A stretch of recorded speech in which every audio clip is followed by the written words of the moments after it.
So recently I ended an 11-year relationship. Did they do anything wrong? No, not really. Did I like them? Yeah, I liked them a lot at first, but over time the magic just started to wear off. And even though I never really felt good around them, I just sort of stuck around. I tried setting boundaries, distancing myself, being more mindful about my part in the relationship, but eventually I came to realize it just wasn't good for me and it just wasn't what I wanted in my life. So I did it. After 11 years, I finally broke up with Facebook.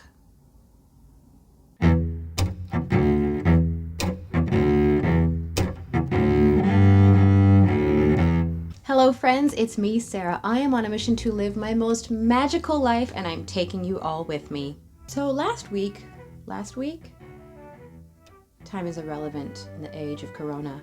Anyway, recently I shared that I feel it's time to hit the reset button on my life. Slow down and get back in touch with me. But how does one even do that? What the hell does that even mean? How do you start over when your life essentially looks exactly the same? Well, much like my journey to declutter my house to create more space, when I reset my life, it's pretty much the same process. And I know this because I've hit the reset button multiple times, and I've gotten a pretty good idea of how the process goes. And just like in a decluttering journey, the first thing you have to do is assess the problem and pinpoint the problem areas. And overall, decide what's gotta go.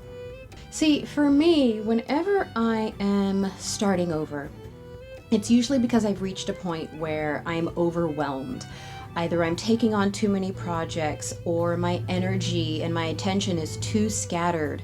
And it gets to a point where my mind and my heart are so cluttered, I literally cannot hear my own thoughts. I don't know what I'm doing. I don't know what I want. I don't know how I'm really feeling. And so the first step for me, anytime I've ever reset, is to cut something out, to create space in my life, space to breathe, space to think, space to just relax and recalibrate my system. The last big time I did this was the beginning of this year. I decided to actually quit my job at a very popular, very busy, very wonderful restaurant where I had been working for the past 6 years. But I just knew deep down something needed to change, something needed to go if I was to ever come back and really, really take care of myself. I reset again when this pandemic hit and I realized we had all this time at home. Let's pare back again and take this moment to really, really get back in touch with me. And since then, I've been doing pretty good, but you know, we always have to pull ourselves back. We always get caught up in patterns, and busyness is a pattern that I definitely fall into a lot. I am addicted to busyness, and I'm very good at distracting myself from my own life and finding ways to feel like I'm being productive when really I'm not putting the focused work in on the stuff that really needs to be done. So once again, like I said in my last video, I had been feeling very scattered, very lost, very confused. I was in that place again, and I've gotten really familiar with how this place feels, and I knew something had to go. So I took a look. I took a little assessment of what was going on in my life, and the thing that seemed to be causing me the most confusion, the most emotional and mental clutter was Facebook. And I know the dark side of social media is a really hot topic right now, especially with the Social Dilemma documentary. I haven't seen it. I know what it's about. I know social media is a tricky beast. Been knowing that. But it wasn't even really about that. It was just noticing how it felt for me, noticing how I felt when I used it. And I think this is something that's really important to do when you are doing sort of an assessment of the areas of your life that are causing you stress and causing you to feel scattered and cluttered and like you need to start over, is to just notice how it makes you feel when you're using it or when you're participating in it, whatever it may be. Maybe it's not Facebook, but for me it was. And I noticed whenever I was going on there, I would go on there with one intention, like, oh, I'm gonna go on here and check on my page and respond to any comments and, focus, work. But then I would go on there and immediately get pulled into a completely different direction. And 30 minutes later, I'm still on there scrolling through nonsense and have completely forgotten what I initially went on there to do. That's not okay.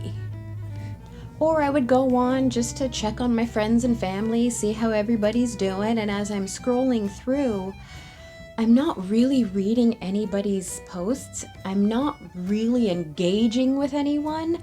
All I'm doing is absorbing. I'm just consuming information, and it's all just coming in. It's everybody's different thoughts, different opinions, different feelings, different struggles, different joys, even the happy things. It's just so much information. And my brain was getting overloaded. It was getting overloaded. I was even part of, I've talked about the business program that I was in. I was part of that private group, and it was great, especially when we were in the program and we were encouraging each other and helping each other through the different bits of homework and cheering on one another's wins. But I've been sort of stuck in what I'm actually trying to create. And I noticed that when I would go into this group and see what everybody's doing, I would get confused and I would start to question whatever it was that I was working on. Like, oh, maybe I should do what that person's doing. Oh, that looks fun too. Oh, that's a good idea. What if I did it that way? And doing that so quick and so often that I didn't know which way was up anymore. So you've got the whole addictive, side-tracking, scrolling nature of the thing. You've got the comparison issue. You've got the overwhelming influx of data and information issue. And overall, the fact that I just didn't feel good being on it. So I had to make a decision. And I tell you what, it was weird. Just deciding to do this, I noticed how hard it was. It felt like I was abandoning all of the people that I care about. What the hell is that? Also, not okay. I noticed just the thought, these feelings stirred up. I don't know if any of you have watched The Good Place, but if you have, that every time they have to reboot Janet, every time they go to push the button and she starts pleading for her life. Okay, here we go. Jeannie, no, Jeannie, please. Again, I am not human. That's how it felt. I felt like Facebook was pleading for its life every time I even thought about getting rid of my profile. And it took me a few days to actually push the button. And I worried things like, what are people going to think of me? Are they going to think I'm okay? Are they going to worry that maybe I've lost my mind? Are they going to start sending me messages like, oh God, I'm worried about you? I noticed I was so worried about what other people were going to think. Again, not okay. But it was fascinating to witness my own feelings when it came to getting rid of my profile. And it helped me realize just how attached I really was to this thing, how attached I really was to this relationship. I was in an actual relationship with Facebook, an unhealthy one, but a relationship nonetheless, and I was afraid to be the first one to say goodbye. Because we all know, even in bad relationships, breaking up is really difficult. You never want to be the first one to say it. I eventually got the guts up and did it. And that was weird too. It's been a week. I want to say it's been a week. Maybe. I don't know. It hasn't been that long. You want to know what the weirdest part is? The weirdest part is that I can't stop thinking about it. I can't stop thinking that maybe I made the wrong decision. Maybe I made a mistake. Maybe I should call them and see if they want to get together for coffee. It just doesn't work that way. I've tried being mindful with Facebook. I've tried setting personal boundaries with Facebook. But sometimes you got to just put the thing down and walk away completely. It's been a letting go process. Every day I can feel the little tingles of wanting to check it and still feeling like I'm missing out on everything. But I've only been on there for 11 years. I'm 38 years old. I spent 27 years without it. I should be able to continue on without it too. Either way, I'm really happy with my decision, because already I can feel my thoughts clearing up. I can feel my emotions balancing out. I'm becoming much less concerned about what other people are thinking, what other people are doing, what other people are working on, and hearing my own ideas for once. And there is more that I'm looking to cut out in my life and simplify and pare down as much as I can, but that was the first thing that I knew absolutely had to go. And this is nothing against Facebook. I'm not saying it's evil. I'm not saying everybody needs to run for the hills.